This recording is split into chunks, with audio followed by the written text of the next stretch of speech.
পৃথিবীর যে প্রান্ত থেকে যারা দেখছেন সবার জন্য শুভকামনা, ভালোবাসা। দর্শক, বেশ কয়েকটা গুরুত্বপূর্ণ খবর আছে ঝুলিতে। সেগুলো একটা করে দেবার চেষ্টা করছি। প্রথম যে খবর সেটি হলো হরমুজ প্রণালীর নিয়ন্ত্রণ নিয়ে যুক্তরাষ্ট্র ও ইরান পরস্পর বিরোধী দাবি করছে এবং কলম্বিয়া ভূমিকম্পে মৃতের সংখ্যা ২৬৫ পৌঁছালো। এখনো উদ্ধার কাজ চলছে। আমরা আপনাদেরকে আরো কয়েকটা গুরুত্বপূর্ণ খবর দিতে চাই। তার মধ্যে ইউএস আব্রাহাম লিঙ্কনের বর্ধিত মোতায়েন নিয়ে জবাব চেয়েছে এবার মার্কিন সেনেট। লিবিয়ায় গঠনমূলক ও মধ্যস্থতাকারী ভূমিকা অব্যাহত রাখবে তুরস্ক এবং তুরস্কে ট্রাক বিমান বদলানোর আগে ইরানের হুমকি নিয়ে সিআইএর আস্থা কম ছিল। এখানেও একটা দুর্দান্ত প্রতিবেদন তুরস্ক ফাঁস করে দিয়েছে, ইসরায়েলের কাপড় খুলে দিয়েছে। দর্শক, আপনাদেরকে যে বিষয়গুলো আজকে প্রধান আলোচনায় রাখতে চাই তার প্রধান একটি হলো যে ইরান তার প্ল্যান বি প্রকাশ করতে যাচ্ছে, যেটা আমেরিকার বুকে কাঁপন ধরিয়ে দিয়েছে। আর দ্বিতীয়টি হলো ইসরায়েলের যে গোপন পরিকল্পনা সেটা এবার তুরস্ক ফাঁস করে দিয়েছে। তো আসেন আমরা প্রথমে আপনাদেরকে কয়েকটা আজকে ডেইলি ইভেন্ট জানিয়ে নিচ্ছি, তারপর মূল খবরে আসছি। রাষ্ট্রপতি ডোনাল্ড ট্রাম্প আবারও জোর দিয়ে বলেছেন যে হরমুজ প্রণালীর উপর যুক্তরাষ্ট্রের সম্পূর্ণ নিয়ন্ত্রণ রয়েছে, যদিও ইরানের বিরুদ্ধে ক্রমবর্ধমান যুদ্ধের কারণে এই গুরুত্বপূর্ণ জলপথ দিয়ে জাহাজ চলাচল এক সপ্তাহের মধ্যে সর্বনিম্ন পর্যায়ে নেমে এসেছে। পাশাপাশি তেহরান তার অবস্থানে অটল রয়েছে এবং যুক্তরাষ্ট্রের বিরুদ্ধে প্রতিরোধ অব্যাহত রাখার ও সব দাবি পূরণ না হওয়া পর্যন্ত প্রণালীটি বন্ধ রাখার অঙ্গীকার করেছে। গত এক সপ্তাহের বেশি সময়ের মধ্যে ইসরায়েলি সামরিক বাহিনী গাজায় প্রথম বিমান হামলা চালিয়েছে এবং একই সাথে দক্ষিণ লেবাননে বোমা হামলা ও ধ্বংসযজ্ঞ চালাচ্ছে। যদিও উভয় স্থানে যুদ্ধবিরতি এখনো কার্যকর রয়েছে। তাদের জন্য আসলে যুদ্ধবিরতি লাগে না, তারা মন চাইলে যেটা খুশি সেটাই করতে পারে। এখানে তাদেরকে কেউ কিছু বলতে পারবে না, কারণ তারা হলো পৃথিবীর সবচেয়ে শক্তিধর রাষ্ট্র আমেরিকার অন্যতম লাঠিয়াল বাহিনী। দর্শক, মার্কিন যুক্তরাষ্ট্রের প্রেসিডেন্ট ডোনাল্ড ট্রাম্প তুরস্কে গিয়েছিলেন ন্যাটো সম্মেলনে জুলাই মাসে এবং হঠাৎ করে তিনি তার নির্দিষ্ট বিমান থেকে নেমে একটি ক্যাটারিং ট্রাকে উঠেছিলেন। অর্থাৎ তুরস্কে হঠাৎ করে তার কাছে একটা গোয়েন্দা তথ্য আসে যে ইরান তার উপর হামলা করতে যাচ্ছে মিসাইলের মাধ্যমে। তখন তিনি তার অবস্থান পরিবর্তন করেছেন, সে নির্দিষ্ট বিমানে না উঠে একটি ট্রাকে উঠেছিলেন। পরবর্তী ছোট বিমানে করে নির্দিষ্ট আরেকটি অঞ্চলে চলে গিয়ে জীবন বাঁচিয়েছেন। এই খবরটি আমরা গত কয়েকদিন আগে আপনাদের দিয়েছি। এটার মূল ঘটনা এবার ফাঁস করে দিয়েছে রজব তাইয়্যিপ এরদোয়ানের দেশ তুরস্ক। তুরস্কে মার্কিন প্রেসিডেন্টের উপর হুমকি সংক্রান্ত ইসরায়েলি গোয়েন্দা তথ্যের উপর সন্দেহ থাকায় এক গুপ্তচর সংস্থা এই অসাধারণ গোপন ফ্লাইটটি পরিচালনা করে, জানিয়েছে ওয়াশিংটন পোস্ট।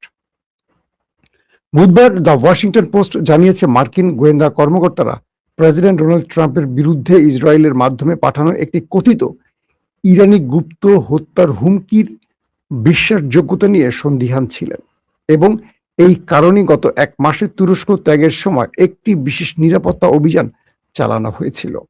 গোয়েন্দা তথ্যের সঙ্গে পরিচিত বর্তমান ও সাবেক মার্কিন কর্মকর্তাদের উদ্ধৃতি দিয়ে প্রতিবেদনে বলা হয়েছে সিআইএ বিশ্লেষকরা ইসরায়েল প্রদত্ত তথ্যকে বিশ্বাসযোগ্য মনে করেনি এবং ট্রাম্প প্রশাসনের কর্মকর্তাদের কাছে তাদের সংশয় প্রকাশ করেছিলেন। পোস্টের প্রতিবেদন অনুযায়ী একজন মার্কিন কর্মকর্তা এই প্রতিবেদনটিতে ইসরায়েল প্রণোদিত, মার্কিন সৃষ্ট নয় এবং নিম্নমানের বলে বিবেচিত বর্ণনা করা হয়েছে। ৮ জুলাই ন্যাটো সম্মেলন, শীর্ষ সম্মেলনের পর ট্রাম্প তুরস্কের রাজধানী আঙ্কারা ত্যাগ করার সময় গৃহীত বিস্তৃত নিরাপত্তা ব্যবস্থা গোয়েন্দা উদ্বেগগুলো একটি নতুন মাত্রা যোগ করেছেন। আসেন কয়েকটা বিষয় আগে আপনাদের একটু বলি। আসলে ঘটেছিল কি তখন? অর্থাৎ ট্রাম্পের কাছে যখন খবরটি আসে যে তাকে ইরান মিসাইল দিয়ে হত্যা করতে যাচ্ছে, তখন তিনি তার অবস্থান পরিবর্তন করেছিলেন এবং ট্রাম্পের কাছে যে তথ্যটি এসছিল এটি ছিল ইসরায়েলের পাঠানো একটি গোয়েন্দা তথ্য। তুরস্ক সেটির সকল আদ্যপান্ত খুঁজে বের করেছে। তুরস্ক বলছে যে দেশটিতে ন্যাটোর মতো একটি গুরুত্বপূর্ণ সামিট চলছিল এবং তুরস্ক তার সর্বোচ্চ গোয়েন্দা তৎপরতা, নিরাপত্তা বলয় তৈরি করে রেখেছিল বিশ্ব নেতাদের জন্য। সেই স্থানে ইরান কখনো হামলার চিন্তা করার সুযোগ নেই। পাশাপাশি ইরান এই মুহূর্তে, অর্থাৎ ইরান যে সময়টিতে লড়ছে কয়েকটি রাষ্ট্রের সাথে, সেখানে তুরস্কে হামলা করে তুরস্কের আগ্রাসনে বা তুরস্কের টার্গেটে পড়ার কোনো পরিকল্পনা ইরানের ছিল না। কে বলছে? তুরস্ক। এবং এই যে ঘটনাটি ঘটেছে বা বর্ণনা হয়েছে বা ট্রাম্প যা করেছে, এটি ছিল একটি মিথ্যে পরিকল্পনা। অর্থাৎ ইসরায়েল ট্রাম্প যাতে কোনোভাবে তুরস্কে বসে তুরস্কের কোনো স্বার্থ বাস্তবায়ন না করে এবং তুরস্কের সাথে পরিকল্পনা করে ইরানের সাথে কোনো যুদ্ধবিরতি কার্যকর না করে, অর্থাৎ ট্রাম্প যাতে যুদ্ধটা কন্টিনিউ করে, সেই জন্য ট্রাম্পকে এই অতিরিক্ত প্রেসার বা চাপে ফেলতে ইসরায়েলে মিথ্যা তথ্যগুলো প্রচার করেছে বা ট্রাম্পকে বুঝিয়েছে তাদের কাছে গোয়েন্দা তথ্য আছে যে তারা জানে ইরান তাদেরকে হত্যা করতে চায়। তো ইসরায়েল এখানে এক ঢিলে দুটো পাখি মারছে। এক, আমেরিকাকে ইরানের ব্যাপারে আরো ক্ষুব্ধ করছে যাতে আমেরিকা যুদ্ধটা কন্টিনিউ করে।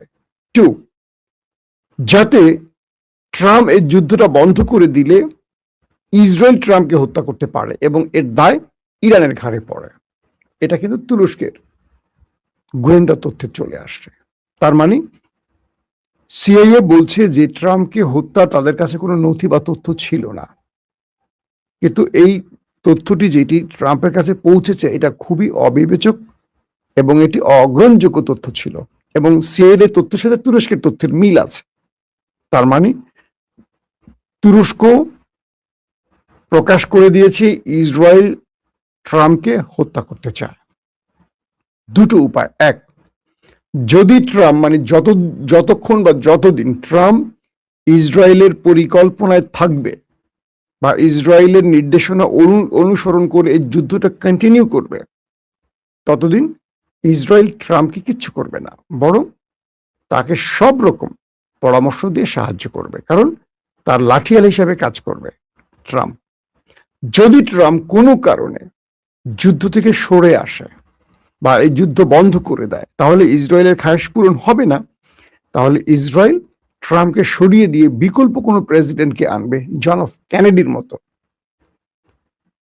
তার সাজানো কোনো প্রেসিডেন্ট নেক্সট প্রেসিডেন্ট হবে আমেরিকার, এবং আমেরিকা তার প্রেসিডেন্টকে হত্যার দায় ইরানের উপর বড় যুদ্ধ চাপিয়ে দেবে। তো এই কারণে ইসরায়েল ট্রাম্পকে নিয়ে এই খেলাটা খেলছে।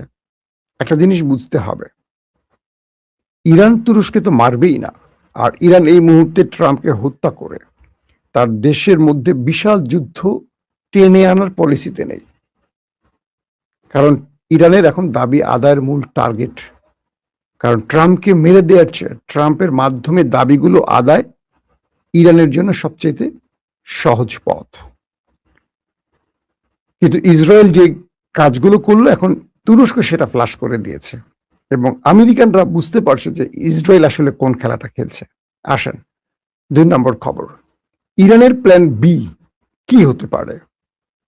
সাম্প্রতিক সময় টেলিভিশন ইন্টারভিউতে ইরানের একজন সামরিক উপদেষ্টা, আপনারা আমার থাম্বনেইলে তার ছবিটা দেখেছেন, তিনি স্পষ্ট করে বলেছেন যে আমাদের প্ল্যান বি আছে।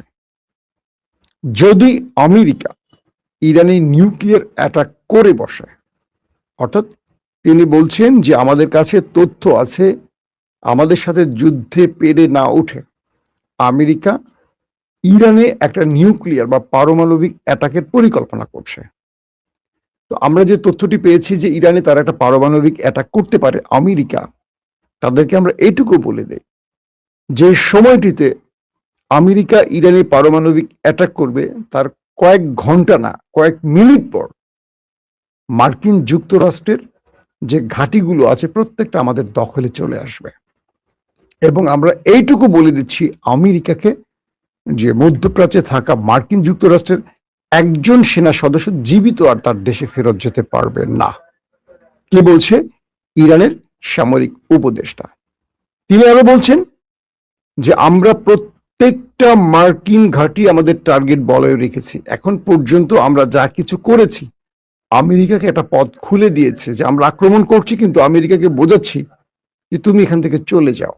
কিন্তু যখন আমেরিকা ইরানের নিউক্লিয়ার অ্যাটাক করবে, তখন আমরা আমেরিকাকে চলে যাওয়ার রাস্তা দিব না, আমেরিকাকে পুরোপুরি মুছে দেওয়ার রাস্তাটা তৈরি করব। মানে প্রত্যেকটা মার্কিন ঘাঁটি, যেটা প্রায় 20-25টা ঘাঁটি আছে গালফ কান্ট্রিতে, প্রত্যেকটা আমরা ধ্বংস করবো এবং প্রত্যেকটা সেনাকে আমরা ওপারে পাঠাবো। পাশাপাশি তাদের একটি সামরিক অস্ত্র, প্রযুক্তি, রাডার সিস্টেম, তারপর যুদ্ধ বিমান, ড্রোন, প্রতিরক্ষা ব্যবস্থা কিচ্ছু ফেরত যাবে না, সবগুলো আমরা ধ্বংস করে দেব। শুধু তাই নয়, স্বয়ং খোদ মার্কিন যুক্তরাষ্ট্রের ভেতরে আমরা অ্যাটাক করব। এটা হলো সবচেয়ে সেন্সিটিভ ওয়ার্ড। আমেরিকার ভেতরে ইরান অ্যাটাক করবে মানে কি? ইরানের কাছে কি সেই প্রযুক্তি আছে? ইরান হয়তোবা সেই ইঙ্গিতটাই দিচ্ছে। তাদের কাছে হয়তো আইসিবিএম পৌঁছে গেছে, ইন্টারকন্টিনেন্টাল ব্যালিস্টিক মিসাইল হয়তোবা ইরান তৈরি করেছে, যেটা আমরা এর আগে দেখেছিলাম। মার্কিন একটি ঘাঁটিকে টার্গেট করেছিল, গাউসিয়া, মনে আছে আপনাদের, যেটা ভারত সাগরের কাছে। তো এখন ডিয়াগো গার্সিয়া যেটাকে বলা হয়। তো এখন যে বিষয়টি তৈরি হলো, এই বক্তব্যে দুটো জিনিস স্পষ্ট করলো ইরান, যে ইরানের কাছে হয়তোবা নিউক্লিয়ার আছে। কারণ ইরান বলছে যে আমরা মধ্যপ্রাচ্যে থাকা প্রত্যেকটি ঘাঁটি উড়িয়ে দেব, শুধু না, প্রত্যেকটা ঘাঁটির একজন সেনাকে আর ফেরত যেতে দেব না। 50,000 মার্কিন সেনা রয়েছে মধ্যপ্রাচ্যে, এবং বিলিয়ন না ট্রিলিয়ন ট্রিলিয়ন ডলারের সামরিক অস্ত্র, আধুনিক অস্ত্র রয়েছে এই মধ্যপ্রাচ্যে। সবগুলো মাটির সাথে মিশিয়ে দেবে ইরান, এই ঘোষণা। 2 নম্বর, খোদ আমেরিকার ভেতরে অ্যাটাক করবে। তার মানে ইরান হয়তোবা এই বক্তব্যটির মাধ্যমে বিশ্বকে বোঝাতে চাইছে তাদের কাছে আইসিবিএম আছে, পাশাপাশি নিউক্লিয়ার আছে। হয়তোবা তারা প্রকাশ্যে শব্দটা ব্যবহার করছে না। এখন আমেরিকাকে এই বক্তব্যটির মাধ্যমে যে থ্রেটটা দিল ইরান, সেটা হলো যে তুমি আমার দেশে নিউক্লিয়ার অ্যাটাকের কয়েক মিনিট পর তুমি অ্যাটাক করবা, সূর্যোদয়ের জন্য আমরা ওয়েট করব না। সূর্যোদয়ের আগেই বা সূর্যাস্তের আগেই আমরা তোমার টার্গেটগুলোকে মাটির সাথে মিশিয়ে ফেলবো। এখন তুমি সিদ্ধান্ত নাও তুমি কি করতে চাও। অর্থাৎ ইরান তার প্ল্যান 1 বা প্ল্যান এতে রেখেছে যুদ্ধে প্রতিঘাত। প্রতিটা মুহূর্তে তারা আমেরিকাকে টার্গেট করে অ্যাটাক করবে, আমেরিকার জবাব দেবে। এতে করে আমেরিকা ইরানের শর্ত মানবে এবং ইরান তার সাকসেস এখান থেকে নিয়ে আসবে। যদি আমেরিকা ইরানের ভেতরে কোনো নিউক্লিয়ার অ্যাটাক করে বসে, এটা হবে ইরানের প্ল্যান বি, এটাকে মোকাবেলা এবং প্রতি উত্তর। তো এই প্রতি উত্তরটা ইরান কি দিতে চাচ্ছে বা কি দেবে, সেইটার ইঙ্গিত তার সামরিক বিশ্লেষকরা কিছুক্ষণ আগে একটি খবরের মাধ্যমে প্রকাশ করেছে, বা তিনি এক টেলিভিশন ইন্টারভিউতে এই বিষয়গুলো স্পষ্ট করেছেন। তার মানে ইরান আমেরিকাকে মোকাবেলায় সর্বসময়ের জন্য সর্ব অবস্থার মধ্যেই তাদেরকে প্রতিহতের সকল বিকল্প পথ খোলা রেখেছে।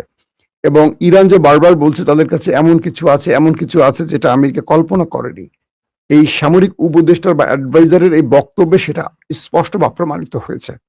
সাম্প্রতিক সময় দেখবেন ইরান হরমুজে কয়েক দফা অ্যাটাক করেছে, কিন্তু আমেরিকা প্রতি উত্তর দেয়নি। ট্রাম্প ইরানকে সেই অর্থে বড় রকম কোনো শক্ত কথায় জবাব দেয়নি, যেটা পূর্বে তিনি দিয়েছেন। এবং বলা যাচ্ছে যে ট্রাম্প তার পুরো লাইফে এখন একটা সিকিউরিটি থ্রেটের মধ্যে আছেন। তিনি গলফ খেলতে যাচ্ছেন, সেখানে প্রতিরক্ষা ব্যবস্থা ইনস্টল করা হচ্ছে। তিনি কোথাও সফরে যাচ্ছেন, সর্বোচ্চ নিরাপত্তার সঙ্গে সঙ্গে প্রতিরক্ষা ব্যবস্থার সঙ্গে রাখা হচ্ছে, যে এন্টি মিসাইল। অর্থাৎ নিজ দেশে বা বাহিরে ট্রাম্প পুরোপুরি এখন এক অনিশ্চিত যাত্রার মধ্যে আছেন, এবং ট্রাম্প চরম হতাশাগ্রস্তের মধ্যে আছেন যে এই ইরান যুদ্ধটা তিনি করে কি লাভ পেলেন। একদিকে মধ্যবর্তী নির্বাচনে পরাজয়ের আশঙ্কা তার রয়েছে, অন্যদিকে তার জীবন হুমকিতে রয়েছে। তার মিত্র ইসরায়েলি তাকে মেরে দিতে পারে যদি তাদের কথা না শোনে। তাহলে ট্রাম্প একসঙ্গে 3টা গ্যারাকলে পরে তার 2টা পা 3 দিকে চলে গেছে। ও আচ্ছা, ট্রাম্পের আবার 3টা পা, 2 পাশে 2টা, মাঝখানে একটা পা আছে বোধহয়, না? তো এখন ট্রাম্প আটকা পড়ে গেছে 3 দিকে 3 পা দিয়ে।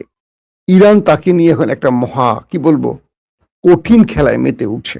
ইরান আবারও বলছে হরমুজ তাদের কন্ট্রোলে আছে, এই হরমুজ তারা কোনোভাবেই আমেরিকার হাতে দেবে না। পাশাপাশি ইরানের শেষ 4টি শর্ত না মানলে অনির্দিষ্টকালের জন্য অথবা স্থায়ীভাবে হরমুজ প্রণালী বন্ধ করে রাখবে ইরান।